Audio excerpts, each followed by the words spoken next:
Assalamualaikum warahmatullahi wabarakatuh. Video kali ini akan membahas tentang amortisasi, lanjutan dari materi sebelumnya, materi aktiva tetap tidak berwujud. Sudah dibahas beberapa hal di sini. Ada beberapa pertanyaan yang muncul di channel YouTube saya tentang amortisasi itu. Apa bedanya dengan depresi, dengan depresi dan lain-lain?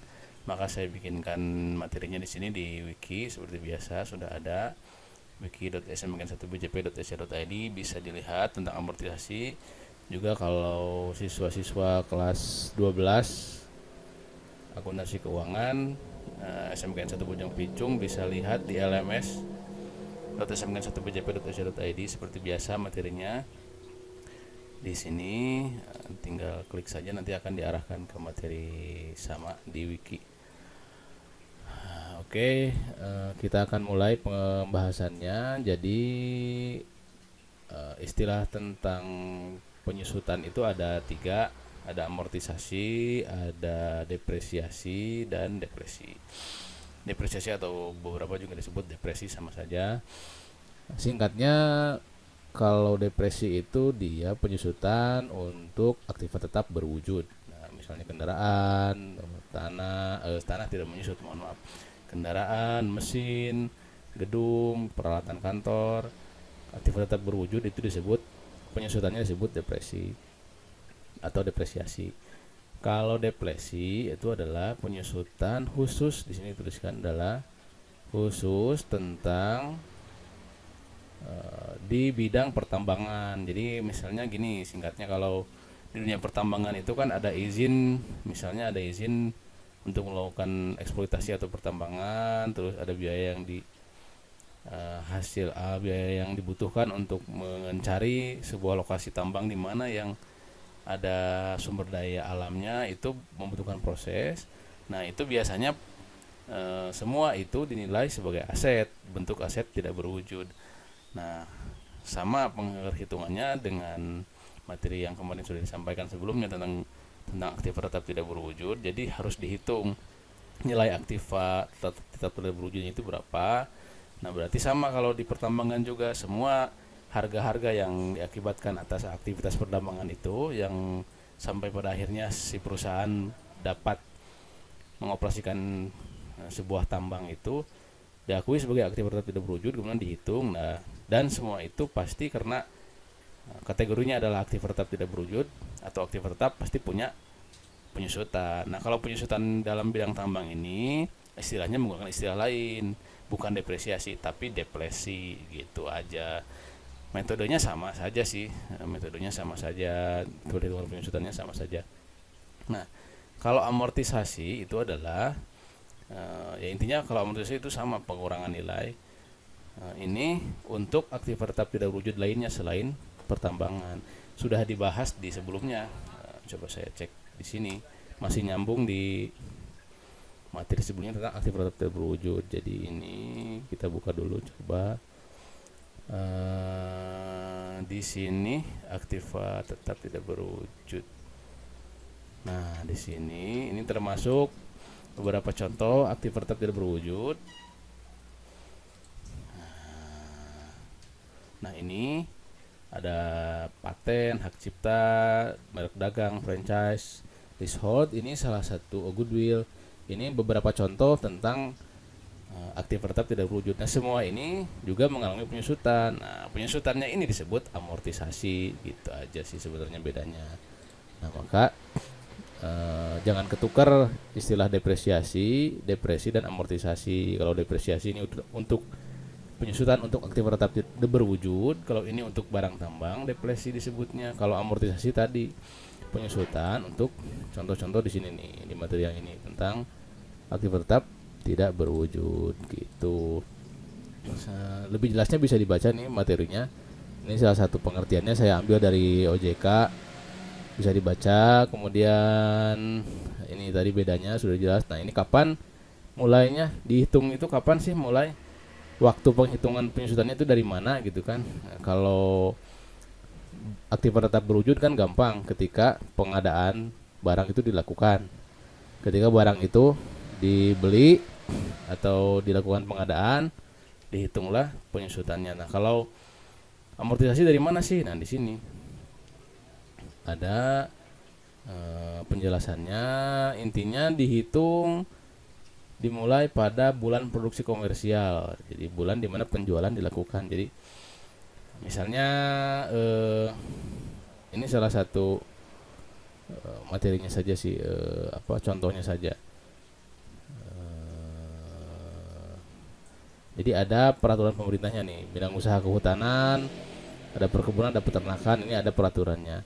Kalau prinsipnya sih ya ini sama. Jadi ketika mulai si amortisasi itu atau si aset itu mulai dioperasionalkan, mulai digunakan, di saat itulah dilakukan amortisasi. Ini acuannya ada juga dari kelompok harta, ada kelompok 1 4 tahun, kelompok 2 8 tahun. Ini berdasarkan fiskal. Fiskal itu kaitannya dengan pajak ya. Jadi sebenarnya di Indonesia itu kadang-kadang berbeda perhitungan perusahaan dengan perhitungan fiskal. Maka ini dimasukkan juga penjelasan kaitannya dengan hubungan dengan kebijakan fiskal, atau salah satunya adalah, jadi kalau perpajakan, ini kantor pajak mengacunya ini yang 1 tahun, yang kelompok 1 adalah 4 tahun. Jadi umur manfaatnya dikelompokkan menjadi 4 kelompok, 4 tahun, 8 tahun, 16 tahun, 20 tahun. Jadi misal kalau kendaraan biasanya perusahaan 5 tahun, kalau fiskal mengakuinya hanya 4 tahun. Jadi ini kebijakan saja, cuman perlu kita ketahui bahwa kebijakan fiskal dia punya kebijakan sendiri tentang pengelompokan masa manfaat, dan ini tarif amortisasinya ditentukan juga oleh pajak, oleh kantor pajak gitu. Nah, biasanya perusahaan-perusahaan mengikuti arahan dari peraturan fiskal, karena mereka kan harus bikin laporan keuangan, juga mereka harus mencantumkan nanti banyak hal, misalnya pajak dan lain-lainnya harus mengacu ke sini laporan keuangannya. Jadi intinya kapan dipakainya ya ketika mulai dioperasikan atau operasi perusahaan berlaku. Misalnya kalau penjualan tadi, penjualan sudah dilakukan, kalau sudah dimulai operasinya baru dihitung penyusutannya. Lama manfaatnya kalau sesuai fiskal, ini kelompoknya. Bisa juga melakukan kebijakan lain sesuai perusahaan, tapi nanti kalau misalnya tidak mengacu kepada fiskal akan kesulitan untuk menyesuaikan dengan laporan-laporan perpajakan dan lain-lain lah. Nah, metode penghitungannya gimana? Kalau amortisasi hanya 2 metode perhitungannya, bedanya dengan depresiasi. Jadi di amortisasi metodenya cuma 2, ada garis lurus dan saldo menurun. Nah, ngitungnya sama dengan contoh-contoh soal yang sudah saya jelaskan di materi depresiasi. Jadi misalnya ini ada metode garis lurus nih, master data dia punya lisensi kerajinan kepada Kreasi Indah. Jadi dia bikin kerajinan, tapi karena lisensinya dipegang sama PT Kreasi Indah, maka dia beli ke PT Kreasi Indah. Dia beli lisensi berapa tahun, lamanya dia bisa pakai lisensinya 5 tahun, nilainya berapa, 100 juta. Jadi dia PT Master Data ini beli ke PT Kreasi Indah lisensi kerajinan, nilainya 10 juta, bisa dipakai lisensinya selama 5 tahun. Artinya selama 5 tahun dia bisa pakai lisensi kerajinan dari PT Kreasi Indah ini. Lisensi kerajinan itu misalnya sama ya kayak merek dagang dan lain-lain kayak tadi. Jadi dia pakai karyanya PT Kreasi Indah, lisensinya, maka dia PT Kreasi Indah ngasih lisensinya, dia bisa pakai 5 tahun. Jadi di penjualan ini nggak ada barang wujudnya, dia cuma ngasih lisensi, ngasih izin saja. Nah, makanya disebut aktivitas tetap tidak berwujud. Kalau ngitungnya garis lurus ya gampang saja, tinggal 100 juta dibagi 5, hasilnya 20 juta. Maka setiap tahun berarti nilai penyusutannya 20 juta atau nilai amortisasinya 20 juta, karena setiap tahun akan berkurang 20 juta rupiah. Itu sama ya, tinggal jumlahnya, nilainya dibagi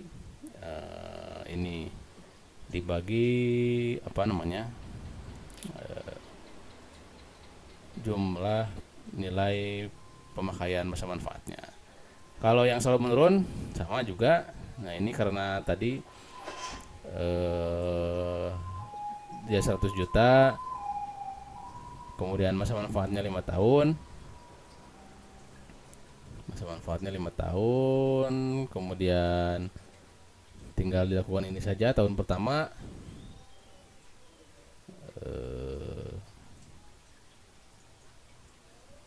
tahun pertama ini 1 banding tahun pertama 50 juta berkurang, tahun kedua 25 juta dan seterusnya. Perhitungannya seperti ini, sama dengan biasa kita lakukan perhitungan